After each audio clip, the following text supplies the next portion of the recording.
Yashodanandana Braja Janaranjana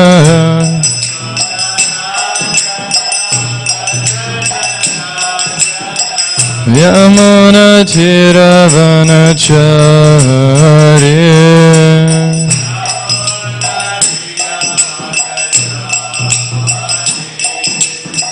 Yamuna Tiravanachari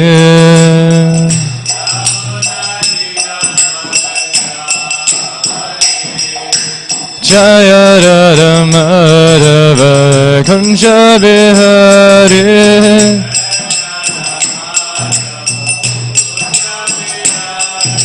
Jaya Radha Madhava Kunja Bihari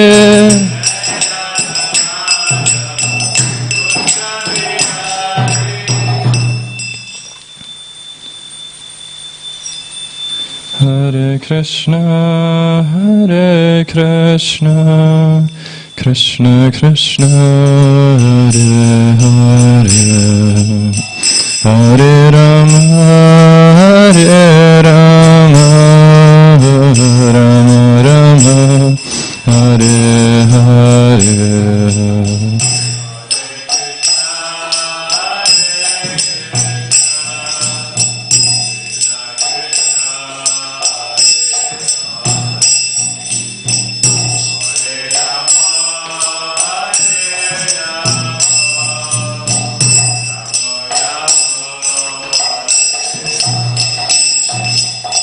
Hare Krishna, Krishna Krishna, Hare Hare, Hare Rama, Hare Rama, Rama Rama, Hare Hare.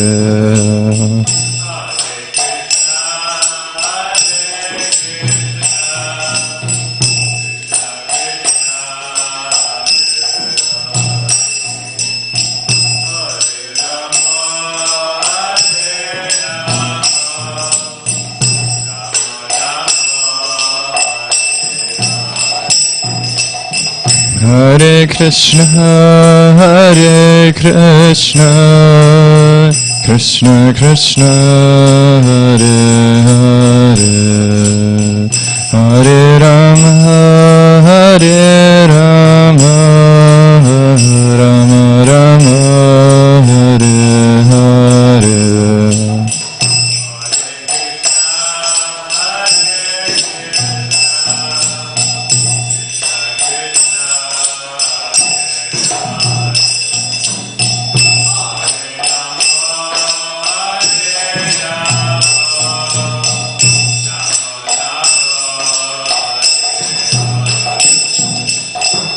Hare Krishna,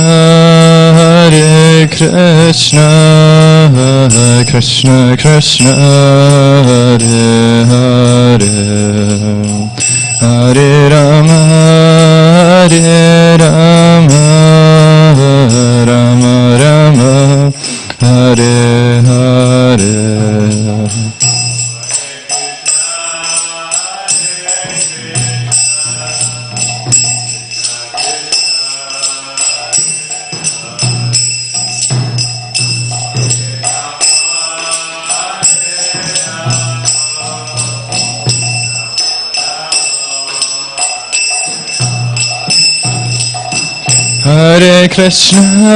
Hare Krishna, Krishna Krishna, Hare Hare, Hare Rama, Hare Rama, Rama Rama, Hare Hare.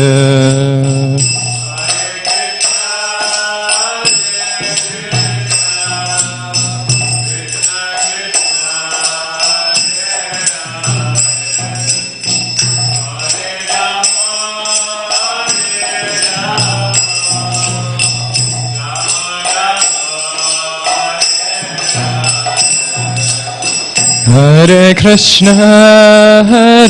Krishna, Krishna Krishna, Hare Hare Rama, Hare Rama, Rama Rama, Hare Hare.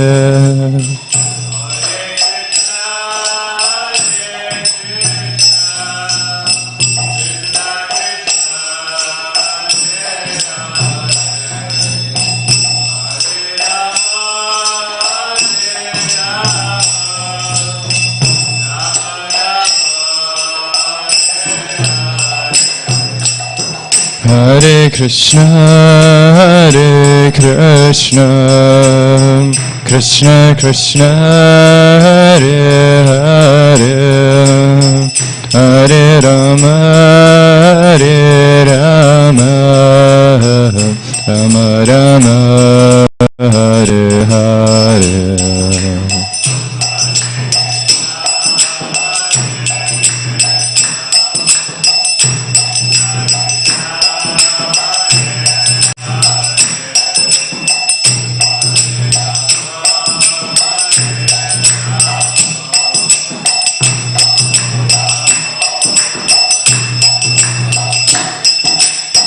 Hare Krishna, Hare Krishna, Krishna Krishna, Hare Hare, Hare Rama, Hare Rama, Rama Rama, Hare Hare.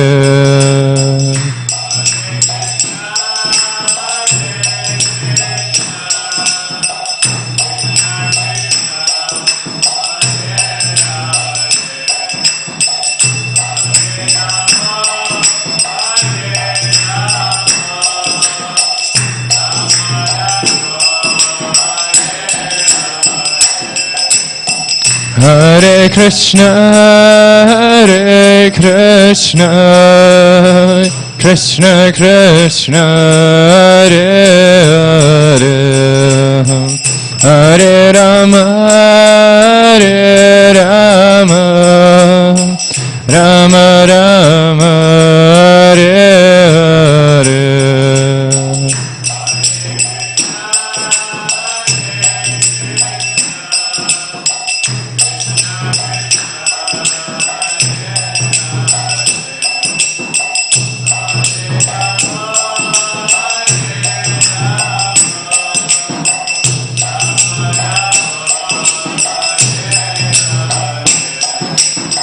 Hare Krishna, Hare Krishna, Krishna Krishna, Hare Hare, Hare Rama, Hare Rama, Rama Rama, Hare Hare.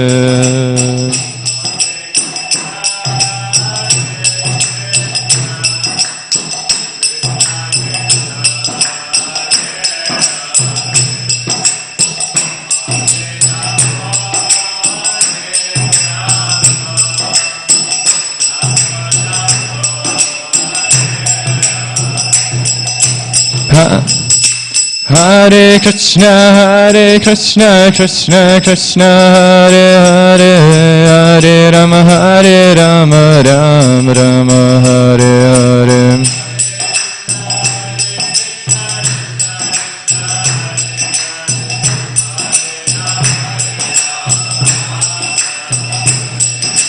Hare Krishna, Hare Krishna, Krishna Krishna, Hare Hare, Hare Rama, Hare Rama, Rama Rama, Hare Hare.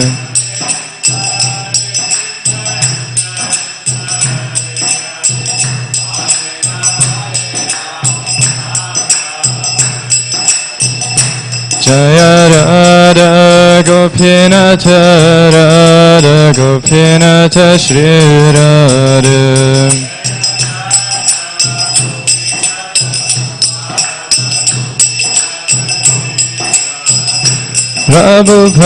Prabhupada, Prabhupada, Prabhupada, Jaya Jaya Prabhupada.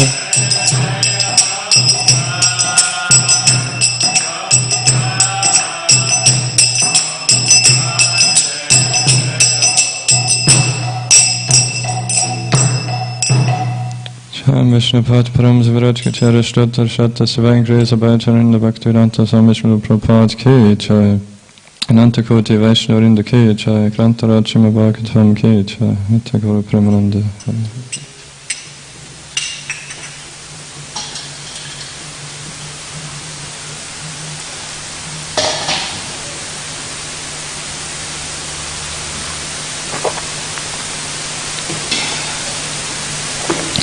Om Namo Bhagavate Vasudevaya.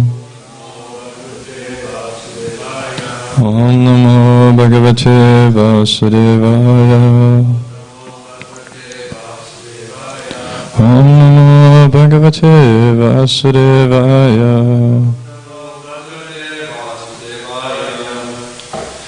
Hare Krishna, today we are reading Srimad Bhagavatam, Canto 3, Chapter 7, Further Inquiries by Vidura, text 39. Nimittani chatasyeha Nimittani chatasyeha Praktanyana kasuribihi Praktanyana kasuribihi Svato jnanam kuta pumsam Sato jnanam kuta pumsam Bhaktir vairagameva va Bhaktir vairagameva va Nimittani chatasyeha Praktanyana kasuribihi Svato jnanam kuta pumsam Bhaktir vairagameva va Nimittani chatasyeha Praktanyana kasuribihi Sato jnanam kuta pumsam Bhaktir vairagameva va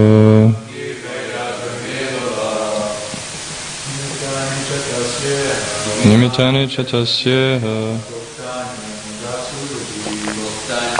Suribihi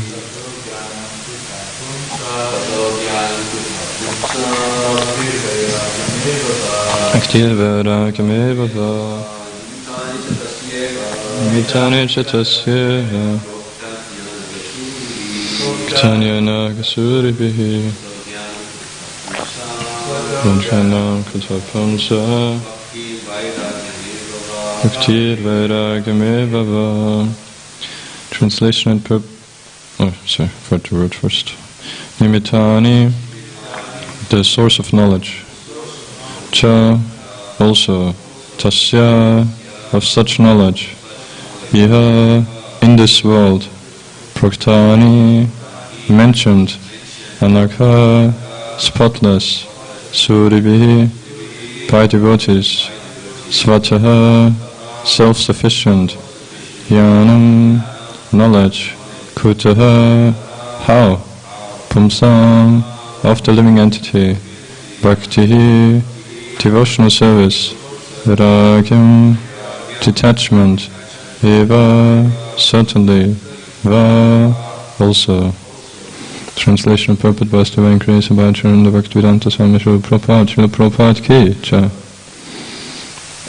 Spotless devotees of the Lord have mentioned the source of such knowledge.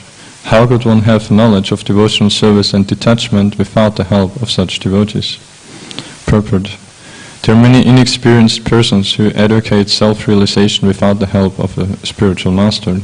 They decry the necessity of the spiritual master and try themselves to take his place by propagating the theory that the spiritual master is not necessary.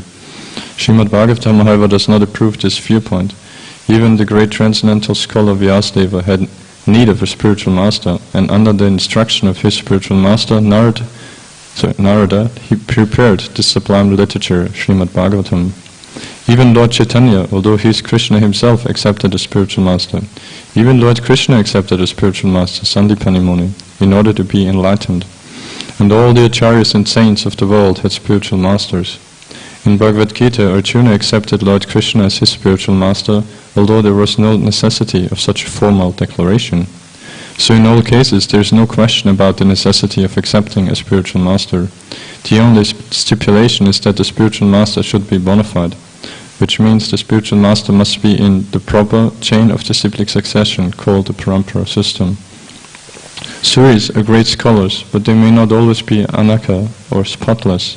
The anaka suri is one who is a pure devotee of the Lord. Those who are not pure devotees of the Lord or want to be on an equal level with him are not anagasuri. Pure devotees have prepared many books of knowledge on the basis of authorized scriptures.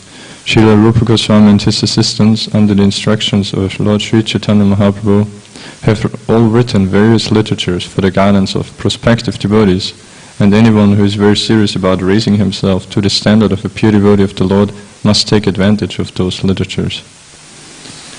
Om-Kyanatimirandasya Gananjana Shalakya Chakshurunmilitam Yena Tasma Shri Gurave Namaha Shri Chaitanya Manabhishtam Stapitam Yena Bhutale Swayam Rupa Kadamayam Dadati Swapadantikam Vandeham Shri Guru Shri Uttaparikalam Shri Gurun Vaishnavamshta Shri Rupam Sakrachatam Sahagana Raghunatam Vitamtam Sachivam Sadvaitam Savadutam Parinshasam Krishna Chaitanya Devam Shri Radha Krishna Padan Sahagana Lalita Shri Vishakhan Vitamshta He Krishna Karuna Sindhu Dina Bandha Jagatpate Gopesha Gopika Kanta Radha Kanta Namostate Tapta Kanchana Gorange Radha Vrindavaneshwari Rishabhana Sate Devi Pranamami Hari Priya Vancha Kalpatarubhishcha Kripa Sindhu Bhevacha Patitanam Pavanebhyo Vaishnavebhyo Namo Namaha Jai Shri Krishna Chaitanya Prabhu Nityananda Shri Advaita Gadadhara Shivasadi Gaura Bhaktarinda Hare Krishna Krishna Krishna Hare Hare Hare Rama Rama Rama Hare Hare. Hare Krishna. Yeah, it's a nice reminder of that taking material solutions always have some problems along with it. Getting vaccination. So, yeah, thank you for coming to Srimad Bhagavatam class. We are continuing our discussion about further inquiries by Vidura, which are very variegated, as we discussed. Some and also showing a lot of knowledge from Vidura from his side as well. And so yesterday, or was it the day before, that he started about this, basically the topic. Yeah, in text 36 he already mentions the spiritual master describes all that is knowledge. And yeah, that was Bhava Bhushan Prabhu was discussing on this verse about Vidura putting himself into the position of being fully dependent on the instruction of his spiritual master, of Maitreya Rishi there, and calling himself Dina, so very needy, and thus addressing Maitreya Rishi's Dina Vatsala, so who is kind to the needy. And how is he kind? By instructing him, accepting him as his disciple. And yeah, then we heard about the dissolutions. He put an inquiry, and yeah, yesterday Ganesh Prabhu discussed about another inquiry put forward about the truth of the living entities and the Supreme Lord, and then and here also again then he concluded by, and what are the necessities for the spiritual master and his disciples. And so today he's taking further on the topic of the spiritual master, as Prabhupada explains in the purport. I mean, the words of Vidura is using his spotless devotees of the Lord, have mentioned the source of such knowledge. How could one have knowledge of devotional service and detachment without the help of such devotees? So, in other words, without the help of being instructed by the spiritual master.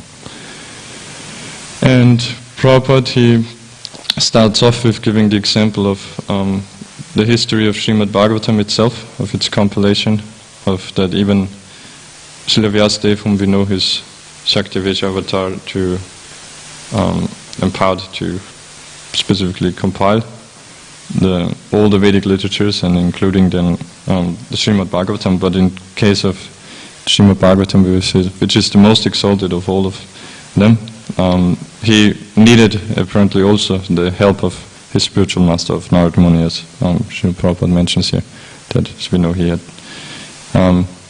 had to urge him to specifically point out devotional service to Lord Krishna and the glories of Krishna, so that the souls won't lose themselves in the vast knowledge of the Vedas, which is very difficult to maneuver through in a way that you get the highest benefit by surrendering to Krishna and engaging in devotional service. And then next example Prabhupada gives is Lord Sri Chaitanya Mahaprabhu himself, and then Krishna himself, as you know, famously with Sandipani Muni, and then further Arjuna as well. So with Arjuna, like Prabhupada says, in Bhagavad Gita, Arjuna accepted Lord Krishna as his spiritual master, although there was no necessity of such a formal declaration. Because in other words, we know that Arjuna is actually in the mood of friendship to the Lord. So that's why Krishna even sometimes takes a subordinate position as by being his chariot driver. And so, but it was for our benefit that Krishna put him under this put him under illusion, and then that Arjuna had to switch from his actual relationship with Krishna to going to playing the role as his formal disciple. And Karpanya Doshopahatta Sobaha, and how he famously declares that and begs Krishna for accepting him as his disciple and instruct him to enlighten him. So, and in case of Lord Sri Chaitanya Mahaprabhu, we know it's also very famous and amazing how he exhibited that. That, for example, when he was questioned, was it by Prakashananda Saraswati, and about why don't you study Vedanta? And he famously said, well, my spiritual master said that I'm a fool, so I'm just following his order by chanting Hare Krishna. And also, as we discussed, I think Barbara Bhushan Prabhu this recently, in like one qualification of the spiritual master, which Prabhupada here again actually points out as that's the only, pretty much the main thing about the qualification Prabhupada points out, is that the only stipulation is that the spiritual master should be bona fide, i.e. the spiritual master must be in the proper chain of the cyclic succession called the Parampara system. So in other words, the spiritual master, one main qualification for him is that he himself is surrendered to his spiritual master.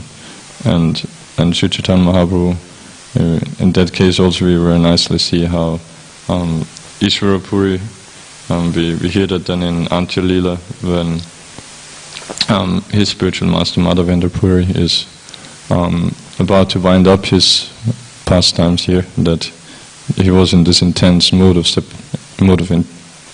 intense separation of Krishna, and he in one particular verse he was always crying out of I don't remember specific, but like Lord of Mathura, and like, do you remember?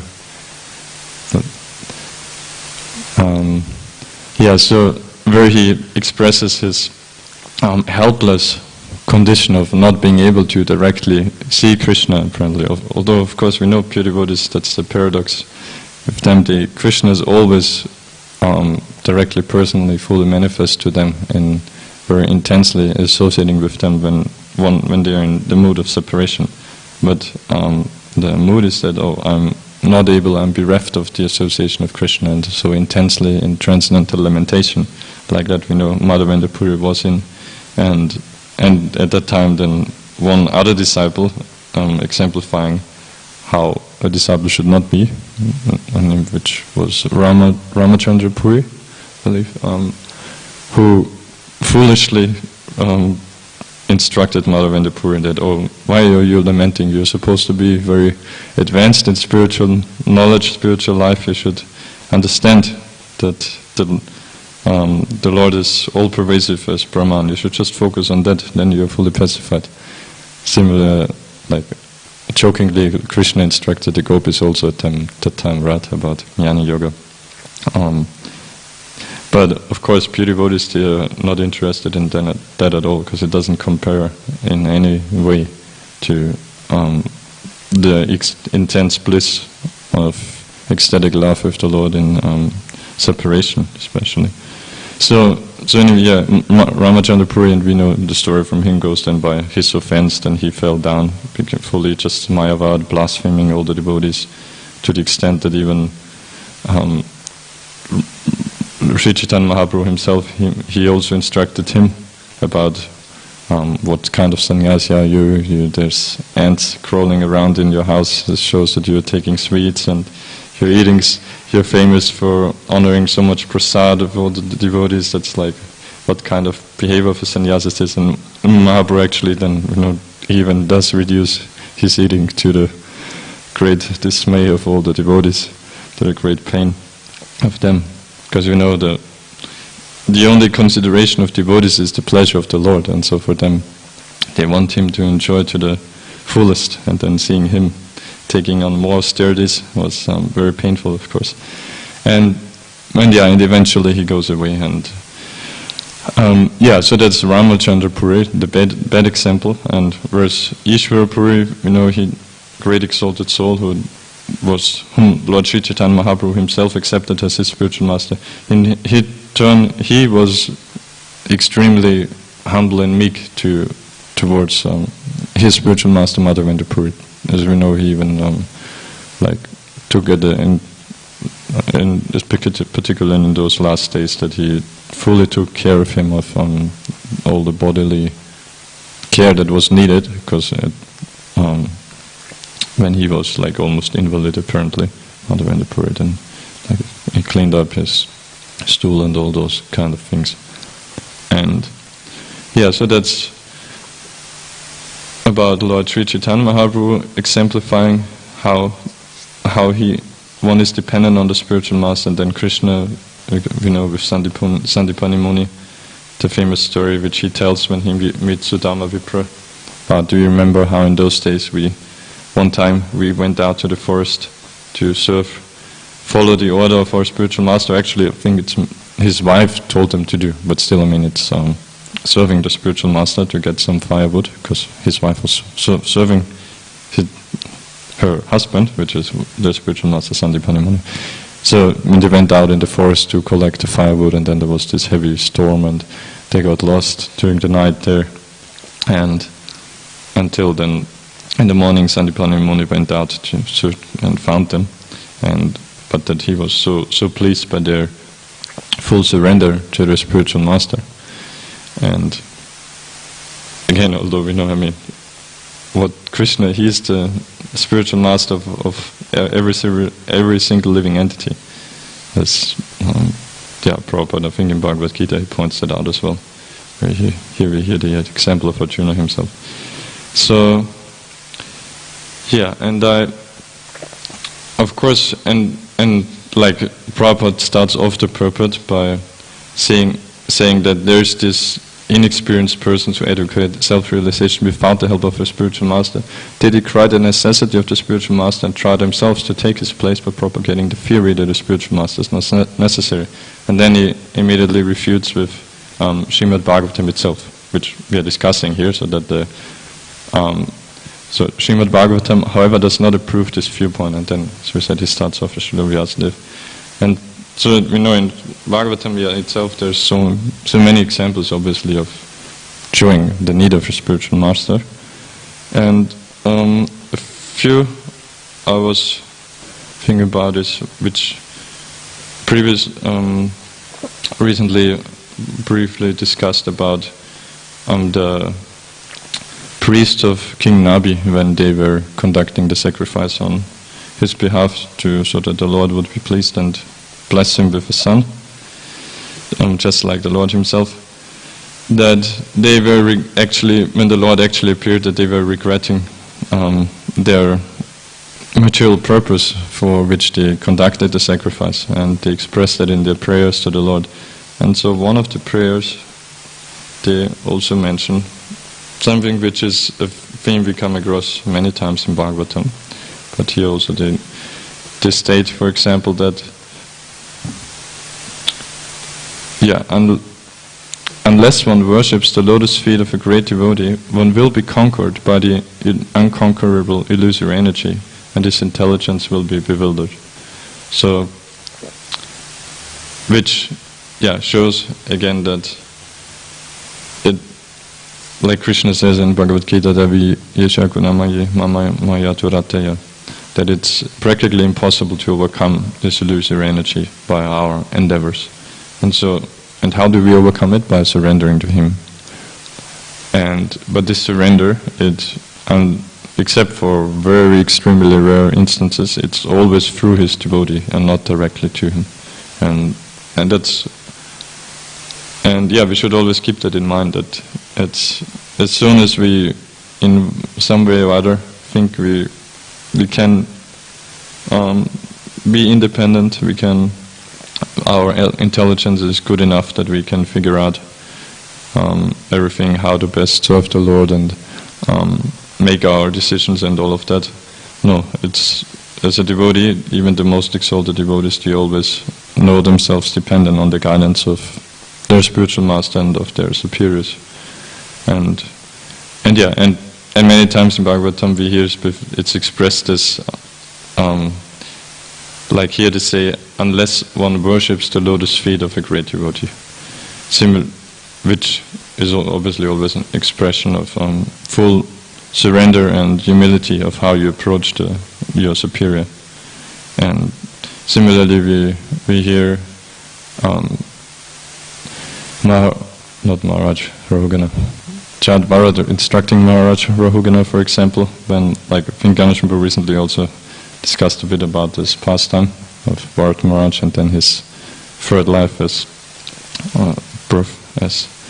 Chad Bharat, where we know at one point then he got to instruct Maharaj Rahugana, refuting who had sarcastically rebuked him for not walking nicely on account of his trying to make sure not to step on any ants or any other living entities to harm anyone, because he was fully self-realized soul. And one of the famous verses that he instructs him to Maharaj Rahugana is in terms of like how he can then actually realize that, because basically, like I remember Guru Maharaj in one lecture he mentions that, like, because Ganesh Prabhu mentioned, like, there's actually 3 chapters I think or something like that which are all called almost the same, like the conversation between Maharaj Rahugana and Chad Bharat. And so the main basic message that Chad Bharat gave Maharaj Rahugana is that you are not this body, and of course expanded on that of like the implication of material happiness and all of that. Maharaj Rahugana, then he, at the end of the first chapter, he humbly requests Chad Bharat that to please, like, his intelligence is not so great that he could really grasp whatever he said. He can see that it is very important, elevated knowledge that he needs to learn, but if he can please elaborate on it again, repeating the same thing, but in more simple terms. And Guru Maharaj specifically says that he says this mystical yoga I forgot now the exact term. Mystical instructions on yoga or something. I forgot the exact words, but it's really funny actually how he expresses the term he uses to describe the instructions of Chad Bharat. So as if it would be like really very complicated. But the basic message is just that you are not this body, you are the soul. So, but anyway, but how to understand this? Then at one point Maharaj Rahugana reveals the same point, that it is only by serving the lotus feet of great devotees that you can do. So the verse goes, Rahu Ganata Tapasanayate Na Chechaya Nirvapanat Krihatva Na Chandasana Vachalakni Suryahi Vina Mahatpada Rachobhishekam. So particularly there he refutes any other processes of approaching the Lord, which are like at that time in Vedic times, which people are aware of, that there's nowadays people don't know about those anyway, because it's just one process that is fully degraded sense gratification without any conception of high authorities, and so no kind of real karma, or what to speak of karma kanda, then jnana yoga or even ashtanga yoga. So, but in those times people know that, so that's why Jad Bharad lists out that there's not by tapasa, not by austerities, not by great sacrifices, not by studying the Vedic literatures, not by taking sannyas, neither by following very nicely in the grihastha ashram, and not even by such extraordinary austerities like submerging yourself in cold water in winter, or exposing yourself to the scorching heat of the sun surrounded by fire during summer.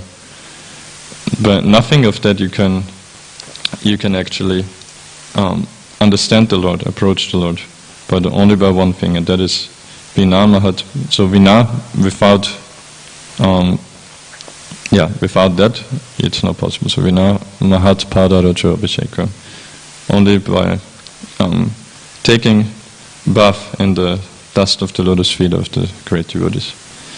And also, in the last line is like almost the same, like in like Prahlad Maharaj also states similarly about how to please the devotee, or how to understand and please the Lord. So Prahlad Maharaj says it in terms of a bit, because we know his mood is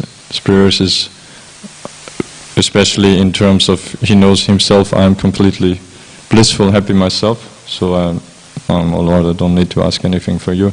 But his concern is for the people in general, for all those fallen souls. And so here in that verse also he expresses particularly in regard to all the fallen, like human society, that they can't make any real progress or anything if they don't take the dust of the lotus feet. So Prahlad Maharaj says, Nashamatistha vaduru kramangrim sprishartya nartha bhagama yadartaha mahiyasam padarajo pishekam nishkinchananam navrinita yavat. So Prahlad Maharaj explains beautifully how actually the goal of human society, of everyone, is to become situated at the lotus feet of the Supreme Lord. Because by sprishati, so by touching the Urukramangrim, the lotus feet of Urukrama, of the Supreme Lord, by that the anarthas go away. Sprishati anarthapagamo yadartaha. So yadartaha, the result of that, the result of touching, coming in touch with the lotus feet of the Lord, is that all your anarthas go away. But you can come in touch with that only if you mahiyasam padaracho abhishekam, of the great souls again, if you take the dust of the lotus feet. And those great souls, they are niskinchananam, they are completely free of any material possessions or attachment. Niskinchananam navrinita yavat. And as long as that doesn't take place, then it's not possible for human society to become attracted to the lotus feet of the Lord. So again, it's showing it's not the Lord wants us to go through His devotees by taking a spiritual master. And in terms of this mode of dependence on the spiritual master, it's also very nicely exhibited. Another example is Prithu Maharaj, who is again a Shaktivesha avatar of the Lord himself, so much so that he actually exhibited his pastimes even like as if he would be practically the Lord, even in terms of how opulent he appeared, which was exhibited also by all the devatas, including even the Supreme Lord himself coming down to worship him at his coronation, which happened. And as we know, like he appeared because the Brahmanas were in distress of, and not just the Brahmanas, the whole society, but obviously the Brahmanas, they were doing something about it to help the others. That King Anga was such a bad king, and then they eventually killed him by mantra, and then out of his dead body then Maharaj Prithu appeared, as we know. And so when he appeared, for example, then also there's those professional reciters, so, in Vedic times, and they, in one verse, they glorify him, how Prithu Maharaj deals with everyone else. Like they say how he treats all the citizens like an affectionate father. He treats his own wife like his second half of his body. He, what else is there? But anyway, at the end they conclude how he treats himself as the most obedient servant of the devotees of the Lord, who are always engaged in preaching the glories of the Lord. And so that already, that is part of how they glorify Prithu Maharaj.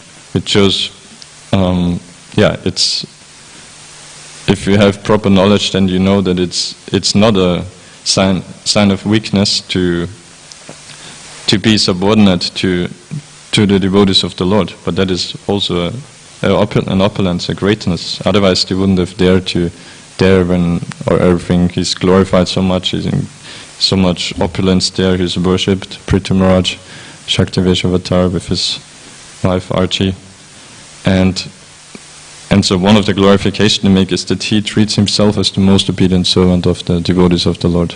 So this again shows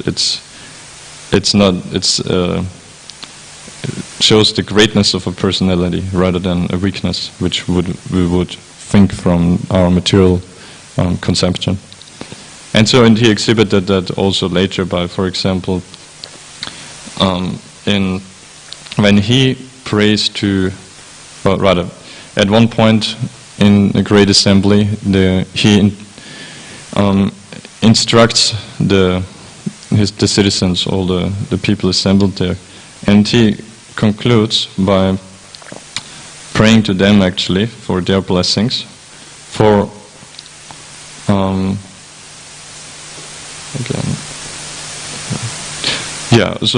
that's in chapter 21 of 4th canto. So in text 40 he stated that by regular service to the Brahmanas and Vaishnavas one can clear the dirt from one's heart, and then in text 43 he begs their blessings of all the people assembled there, that he may again be the servant of these of the Brahmanas and Vaishnavas. Let me try to remember. Stishamaham pada saracharenam haryavahe yadi kiritamayahu. But yeah, he starts up with Tisham.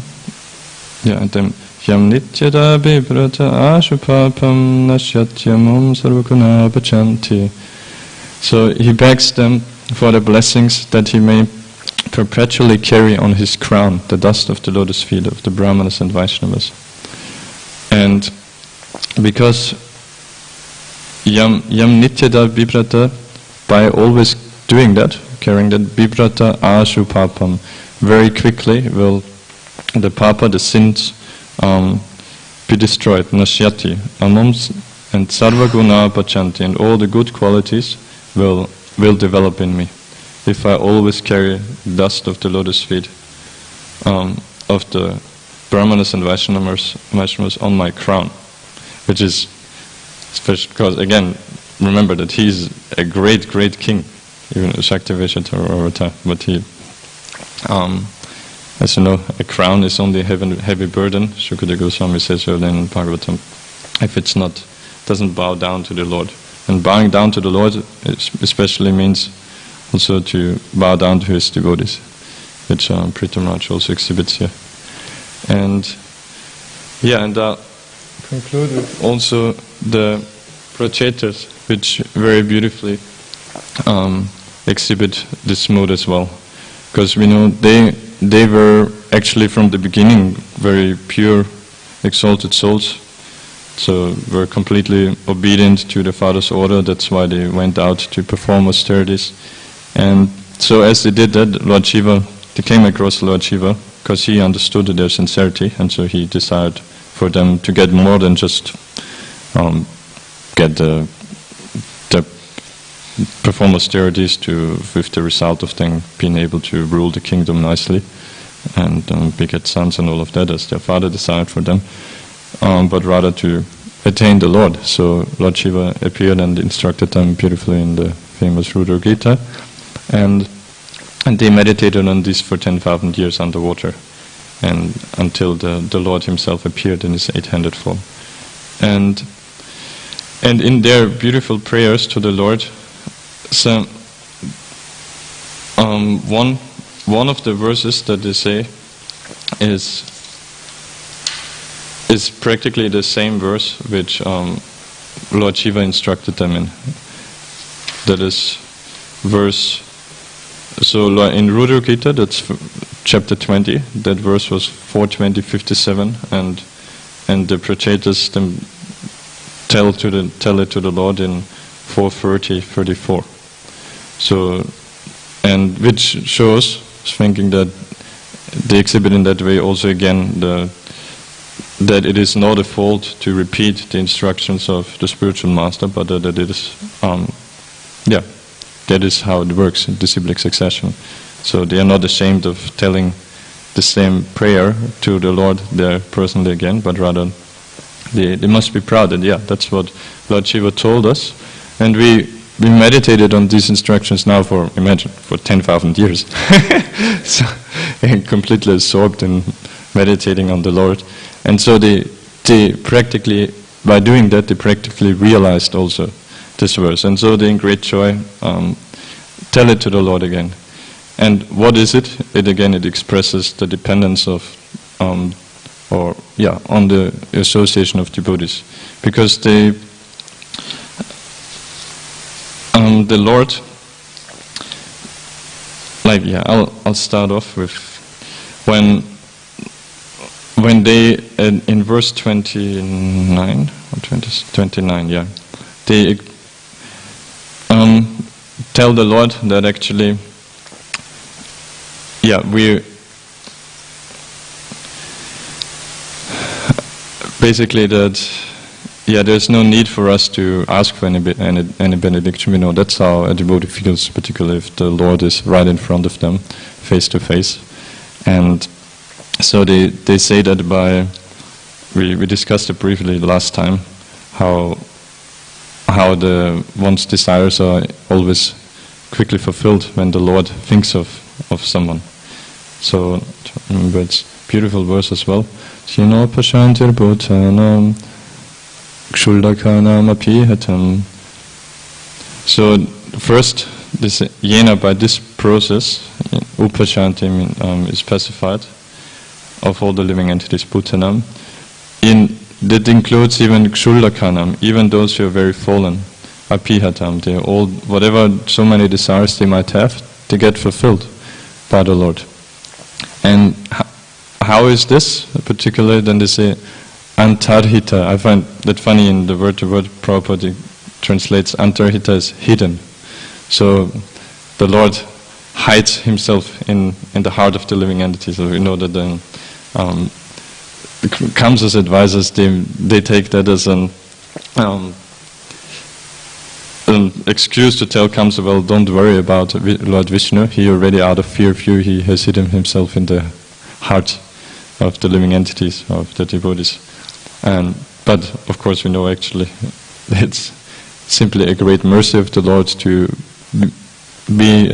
act as the super soul in the heart of every living entity.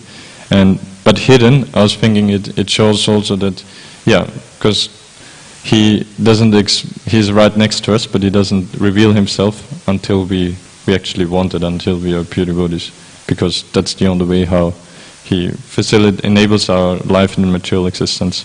And so and in this case, they point out that even those who are very fallen, who have, in other words, who've completely forgotten about you, that you are here, still for them you also fulfill the desires. So antarhito antaridaya, and then last line, and then considering this, then what to speak, why should the Lord then not remember the needs, the desires of his devotees like us who are trying to approach you?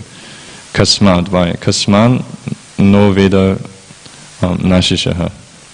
So, in other words, in their case, they express to the Lord, well, you know anyway what we need, what we want, so there's no need for us to ask for any benediction, because the Lord might have thought, well, I came all the way here, and I'm famous for, especially whenever I come right before my devotees, that I give benedictions to them. That's like part of how it is.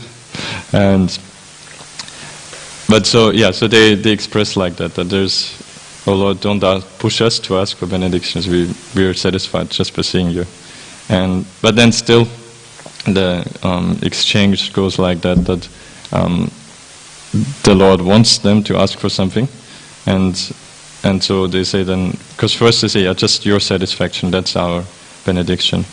And so then they point out that, well, you're the Supreme Lord, you're also called Ananta, because your opulence is unlimited. And so Prabhupada explains there, that's why one should ask for an unlimited benediction, not for anything temporary. We should ask for an unlimited benediction. And what's the unlimited benediction that they ask for? They pray then to the Lord that they may always associate with those who engage in discussing the Lord's pastimes. And under whatever circumstances, they say, like even in whatever different bodily forms they might appear.